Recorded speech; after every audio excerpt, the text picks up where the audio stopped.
channel. So today's video, I'm going to be reacting to 4 creepy true Uber stories by Mr.Nightmare. I hope his video is going to be quite scary.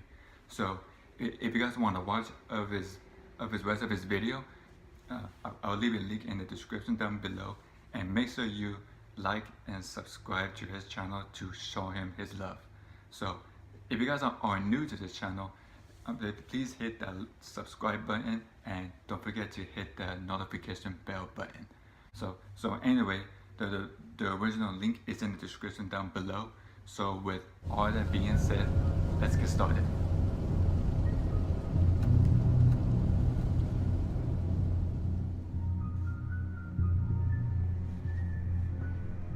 Story 1. What you're about to hear was the worst night of my life. I went out to a downtown club with my boyfriend and his friends on a Saturday night. My boyfriend and I hadn't been getting along for a while, and at some point in the club we had an argument. I didn't want to be there anymore, so I went outside and called an Uber to pick me up. It was raining that night, so I waited under the awning of a building nearby to the club. A white car pulled up in front of me and stopped. I walked over, and the woman driving rolled down the window. She said, "Uber?" And I said, "Yeah," and then her name. She said, "Yes." So I got in the back seat. I asked, "How are you?" And I'm pretty sure she didn't answer. When I didn't hear a response to my question, I shot a glance up from my phone for a second. The woman had both hands firmly planted on the steering wheel. She was driving in a very stiff, upright position. She also had very curly hair and a somewhat darker skin complexion. She was driving down the street I usually took to get home, only she was going the opposite way. I didn't want to speak up and correct her just yet, because maybe she was taking a different route. The further we went away from my house, though, the more concerned and frustrated I got. Finally, I spoke up and told her she was going the wrong way. She said in a horrible, thick accent, something about how she was going to the highway instead. I knew for a fact the highway wasn't the quicker route, though. Then, my phone vibrated, and I looked down to see the notification from Uber. It said on my screen, "Meet Uber driver now." I opened up the app, and it said my Uber had just arrived at the point I was originally standing at, and that the car I was supposed to get in was a black Nissan. At this point, I started saying in a louder voice to the driver that she wasn't my Uber. I asked her to pull over and let me out. And when she didn't seem to acknowledge me, I started to actually yell and push at her seat. Even though the car was moving, I even tried opening the door, but the child lock was apparently on. After a little more yelling, she finally looked at me through the mirror, then pulled off to the side. The door clicked unlocked, and I got out of the car and walked away from it. My actual Uber driver was calling me, and I picked up, apologizing, asking him to come to my current location. He said he'd be right over. 5 minutes later, the car pulled up. When I got in the car, I explained everything to him, and he stopped the car, looked at me, and told me I just escaped a sex trafficking trap. There had been reports of multiple fake Ubers going around trying to trick unsuspecting victims into getting into the car to lure them to unknown locations. It was apparently part of a sex trafficking ring, and the drivers were usually female to appear less intimidating to the female victims. I just want to stress to everyone to make sure the car you're getting into is actually your Uber. Story 2. It looks disturbing. One night when I was decently drunk after leaving a bar, I started messaging people on Tinder. Some girl named Alicia had messaged me, so I messaged her back. She answered almost immediately, asking what I was doing that night. I said I was just leaving a bar looking for someone to hang out with. She wrote back, "You should come over and smoke." I said, "Yeah, send me your address." She sent back her address promptly. It seemed like the quickest, easiest, most ideal Tinder match a guy could ask for on a Saturday night. I called for an Uber to drop me off at that address. The driver pulled up in his Honda, and I got in the front seat. Usually I would get in the back seat, but I was decently drunk and feeling extra social. The driver seemed cool. I was honest with him about where I was going, telling him I was about to meet a girl from Tinder. He laughed and said nice, and started going on about his stories meeting girls as an Uber driver and such. On the way there, I asked Alicia for her number, and she gave it to me. I started texting her, and she gave normal answers. When we got to the house, the driver said the house seemed familiar to him. Had to admit it did look a little sketchy since there were no cars in the driveway and the lights were off. He told me to be careful. I thanked him and said goodbye, and he drove away down the block and stopped near the end, I'm guessing setting up his next ride.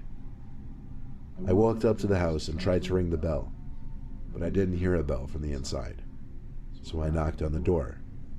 Then I tried calling Alicia. It went to voicemail after one ring, but she texted me right after saying it's open, come inside.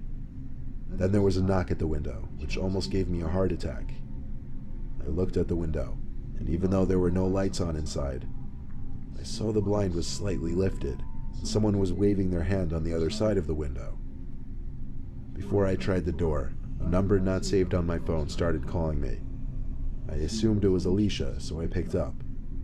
But instead of hearing the voice of a girl, I heard the familiar voice of my Uber driver. He ordered me in a very concerned voice to walk away from the house right now. I then saw the Uber driver's car pull back up in front of the house. He told me to get back in the car.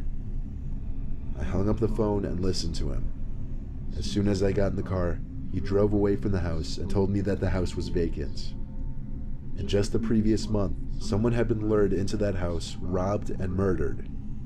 It was a story that likely could have been similar to my own had I stepped into that house. It was a lot for me to take in, but I thanked that Uber driver the best I could, and even took his number because he was so cool and I couldn't appreciate him enough. The next morning when I was sober, this was even more disturbing to think about.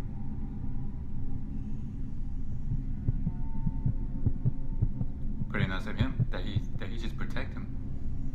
It was a Monday night, a slower night for an Uber driver, especially in our bum-ass town. So when a trip request popped up on my screen, I jumped on it. I was picking up a guy named John. I drove across the neighborhood to a corner liquor store that was closed at this hour.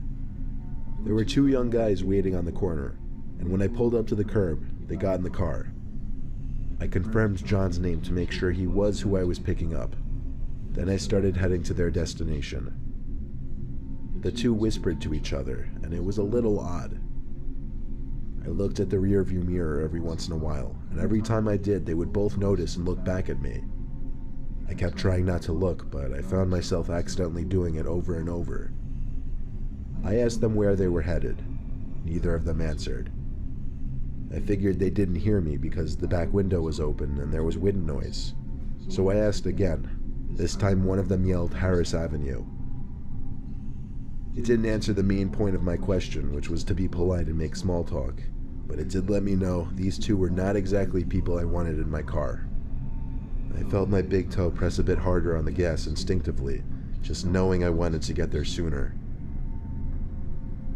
We got to the street, but the apparent address they wanted me to pull up to was some rundown storefront with a group of guys in front. I slowed down and asked if this was it. I turned around to face them, and saw they were both wearing masks now, similar to the masks from the movie The Purge. Oh, heck no. I felt something press up against the back of my shoulder. I assumed it was a gun. They told me pull up to where the guys were outside. I did so, and three big guys also wearing masks came up to my window, demanding my wallet. I gave it to them without hesitation, and the two guys in the back seat got out. The five masked men all together walked away from my car, one of them kicking at my door while passing. I drove away and reported it to Uber, who said they'd get in contact with the authorities. It turned out the info used on that John person's account was all fake, and he was using a stolen credit card. I lost $250, my IDs, and countless cards in my wallet, but I'm just happy I escaped with my life.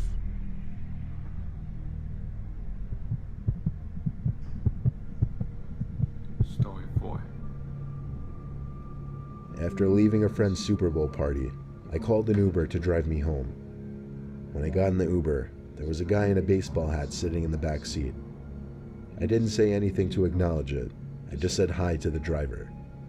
I figured I must have called an Uber pool instead of just a regular Uber. I didn't care though. We got to my house, I got out of the car and shut the door. I heard a second door shut on the other side though. When the car drove away, I saw the guy who had been sitting next to me in the baseball hat, standing in the street, facing in my direction, but his head down so that his hat was covering his face. I said, "What's up? What's going on?" He started to walk away. Still, I knew something was going on. So instead of walking to my house, I started walking around the block. I saw the man on the opposite sidewalk across the street walking in my same direction. When there was an intersection in the street, I turned.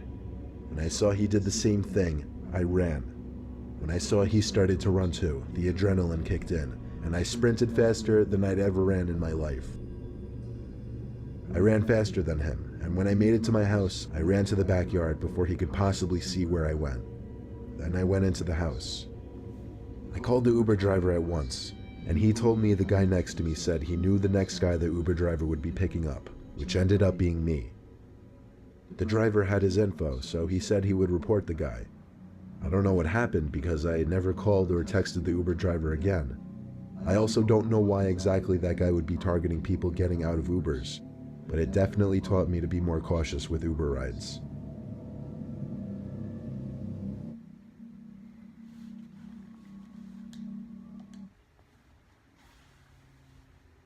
Oh man, that is like pretty disturbing.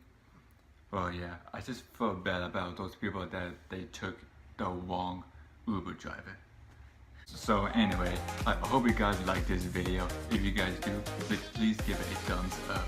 So if you guys are new to this channel, please hit that subscribe button and don't forget to hit the notification bell.